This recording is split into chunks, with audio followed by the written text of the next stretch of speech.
A review copy of this game was provided by Nintendo. I had a dream last night, and it was wild.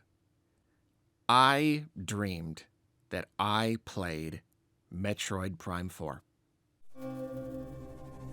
I did. It was so vivid. I was sitting on my couch. I was looking at the TV. The room was dark, and I downloaded the game, and there it was. It was right there. I booted it up, just started right up, and it was the funniest thing.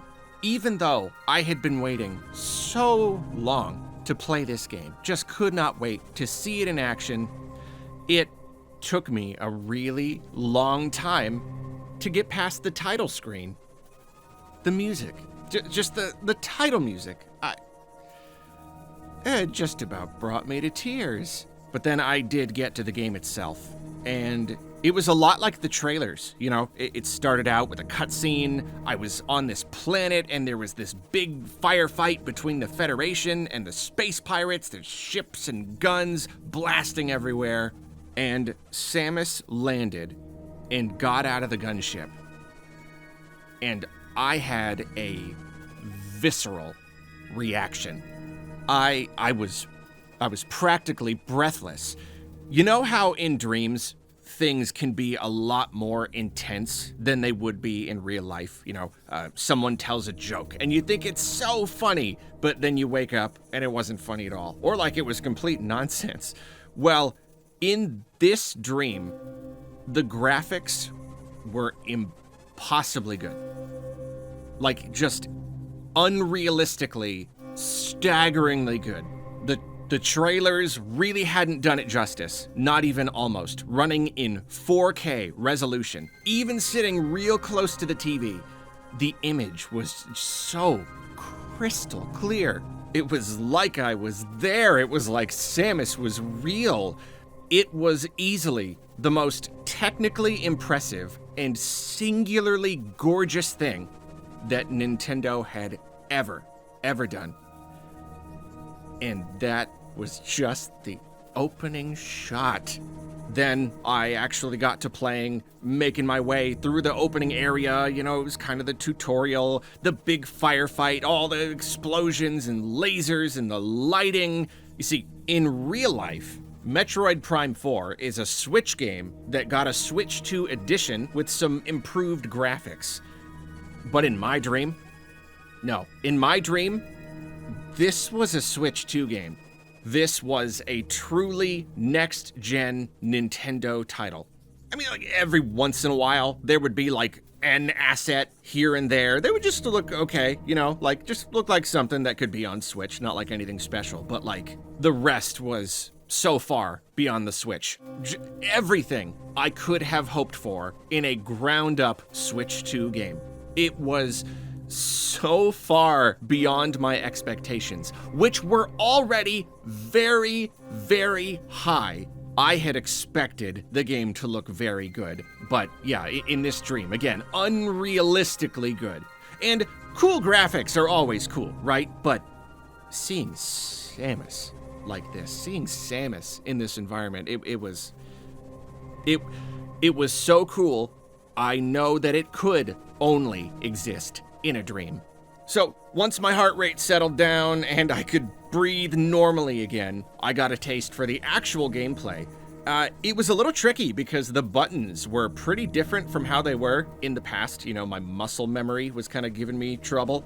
And I never actually got to play all the way through Prime Remastered, so here I was still kind of getting used to the new twin-stick controls. I was also having a hard time with the fine-tuning. You know, you can lock on, but then use the right stick or motion controls to adjust your aim. And the motion controls would take like a second to start working, which was weird, so it was a little bit sluggish. But then I found that I could adjust the sensitivity in the options. It was a very vivid dream, like just very, very, very detailed. And that really did seem to help. So I had a harder time than I expected with the controls, but I slowly got better at it as I went, and it really started to click after a while. And once it did, once I started to get the hang of it, it got really, really, really, really fun. But then I got past the tutorial section and I got to the first main areas of the game, and that dream logic kicked in again. You know, the gameplay, the mechanics, the design, all of that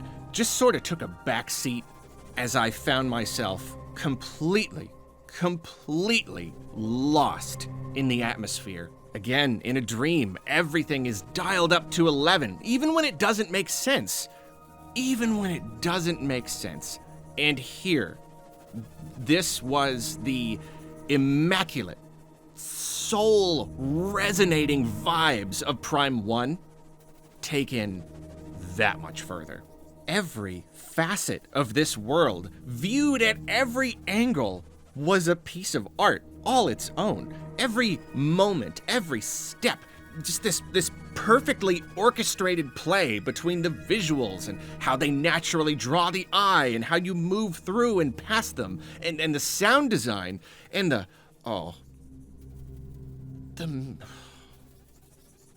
music.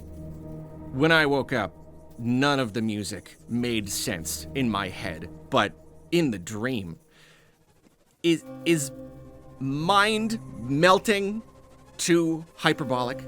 Because that was how it felt. My brain could barely process what I was hearing. Again, it was Prime music through and through. The same moody synths and the weird choral arrangements, but somehow so much more at the same time.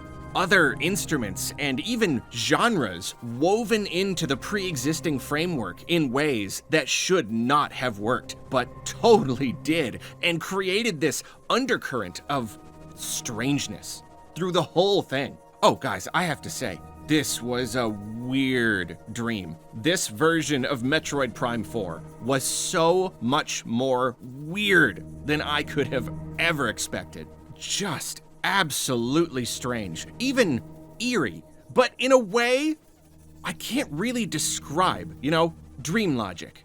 Just this eeriness, even in relatively basic places and situations. A kind of vibe I can't explain. Though, as with many dreams, this one did take a wrong turn eventually. In fact, I would say at one point it felt more like a nightmare. I was so engrossed in this atmosphere, vibing harder than perhaps I have ever vibed before, when suddenly the entire game came to a screeching halt. There was this guy, this doofy nerd guy with glasses, and he started quipping at me. Quipping! Making little jokes, like super obvious cliched ones we've heard a million times before. Commenting on everything, telling me where to go and what to do, and giving me advice I did not ask for. And I had to rescue him and escort him, and I couldn't let him die. And there was this one incredible set piece. I reached a place I had been seeing in the distance for a long time. I couldn't wait to get there, but he followed me there, man. He screwed up the whole thing. It was so annoying. And then I thought he was gonna leave me alone, but he figured out how to talk in my ear whenever he wanted. So even when he wasn't talking, I was always afraid that he would start. Honestly, I really hated it. I really did. I really hated it. Every single word out of his mouth completely shattered the atmosphere, destroyed any semblance of tension, which was particularly painful after intense boss battles. It genuinely felt like someone put him in there to ruin the experience. It really felt that way. There was something so disturbingly purposeful about it. Like they knew exactly what they were doing, but for some reason they just couldn't help themselves.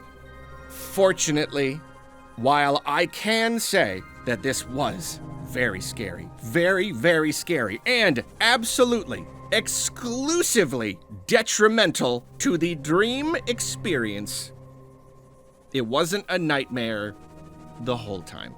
It wasn't enough to completely spoil everything else. when I was alone again for a long enough stretch of time, I managed to slip back into that atmosphere pretty okay. And as the dream went on, even weirder things started happening. I really could barely process everything that was going on, everything I was seeing, everything the game was saying. Like, I reached a part where it was teasing that I was gonna get a motorcycle? A motorcycle in a Metroid game. But like, I was excited to try it out. I was like so curious. They made it look so cool. It was just this wild idea, and yet it seemed like it worked. And that's where I guess I woke up. I don't remember anything past that point. And now the memory of that dream is somehow so vivid, so fresh in my mind, especially with the sharp visuals. It felt realer than real. But the memory is also so strange, so surreal.